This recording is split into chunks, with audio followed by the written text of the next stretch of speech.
Radhe Radhe everyone. आज हम जानेंगे कि राधा रानी कौन है। बात तब की है जब समुद्र मंथन से निकले अमृत को वितरण करने के लिए विष्णु भगवान मोहिनी रूप धारण करके प्रकट हुए थे।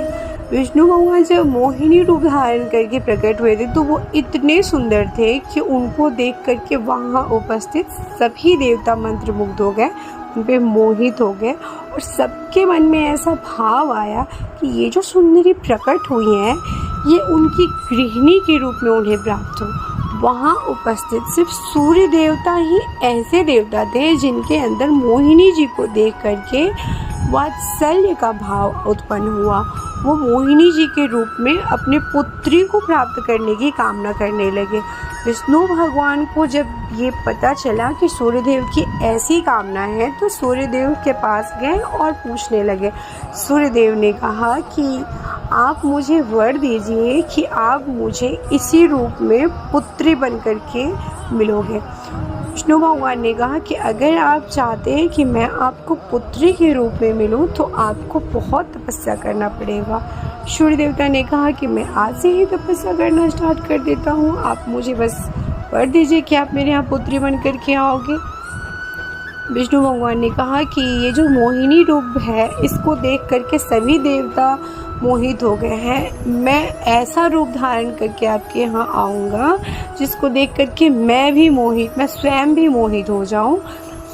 ये कह के विष्णु भगवान वैकुंठ चले गए और सूर्य देवता तपस्या करने चले गए। सूर्य देवता तपस्या करने लगे। वो एक राजा के रूप में अवतार लेते हैं, धरती पर आते हैं, अवतार लेते हैं, बहुत तपस्या करते हैं, लेकिन विष्णु भगवान उन्हें उनकी पुत्री के रूप में प्राप्त नहीं होते हैं। फिर दूसरी बार फिर से अवतार लेते हैं वृषभानु जी के रूप में और तपस्या करते रहते हैं। उनके पास श्री दामा उनको पुत्र के रूप में प्राप्त होते हैं। फिर वो और तपस्या करते हैं पर उनके यहाँ पुत्री के रूप में विष्णु भगवान आते नहीं। वो बहुत चिंतित भी रहते हैं और तपस्या करते रहते हैं। तो उनकी मुलाकात फिर नारद जी से होती है। वो नारद जी से कहते हैं कि आप वैकुंठ धाम जाइए और विष्णु भगवान को याद दिलाइए कि उन्होंने मुझे वर दिया है कि वो मेरे यहाँ पुत्री बन करके अवतार लेंगे, तो वो कब आएंगे। नारद जी ने जब वैकुंठ जा करके विष्णु भगवान से ये सब कहा तो विष्णु भगवान सोच में पड़ गए कि मैंने कह तो दिया है कि मैं उनके यहाँ पुत्री बन करके जाऊँगा, पर मैं कौन सा रूप ले करके जाऊँगा। ये सोचते हुए जब वो महल में विचरण कर रहे थे तो उनकी नज़र उनके खुद की प्रतिबिंब पर पड़ती है।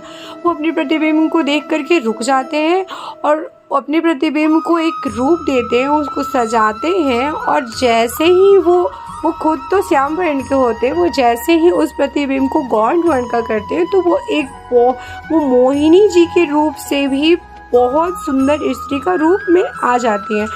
उसी रूप को लेकर के वो राधा रानी बन करके वृषभानु जी के यहाँ, वृषभानु जी जो कि सूर्यदेव होते हैं, उनके यहाँ पुत्री के रूप में राधा रानी बन करके प्रकट होते हैं। ये थी राधा रानी के प्रकट होने की कथा। Thanks for watching this video. Radhe Radhe everyone.